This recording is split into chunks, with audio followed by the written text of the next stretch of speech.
கண்டிஷனை ஃபாலோ பண்ணுங்கன்னு சொன்ன அமைச்சரை இன்னைக்கு காணும். ஒருவேளை அவர் துறை எந்த கண்டிஷன்ல இருக்குன்னு ஃபாலோ பண்ணியிருந்தாருன்னா இன்னைக்கு இந்த சம்பவம் நடந்திருக்காது. கோவையில அரசு பள்ளியில படிக்கிற மாணவர்கள் மதிய உணவு சாப்பிட்டதுல 44 பேருக்கு உடல் உபாதைகள் ஏற்பட்டு மருத்துவமனையில அட்மிட் பண்ணியிருக்காங்க.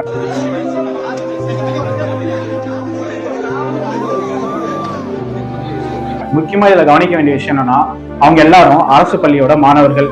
சில நாட்களுக்கு முன்னால அரசு பள்ளியோட உணவு தரத்தை பத்தி முதல்வர் முன்னால மேடையில பேசியிருந்தாங்க.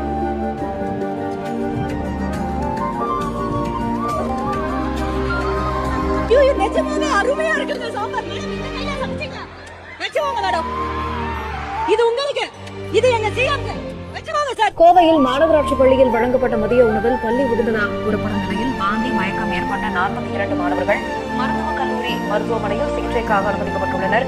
பிரபலங்களோட வாழ்க்கையில் நடக்கிற ப்ராப்ளத்தை பெருசா போட தெரிஞ்ச ஊடகத்துக்கு மக்களோட அன்றாட பிரச்சனைய பெருசா போட தெரியல.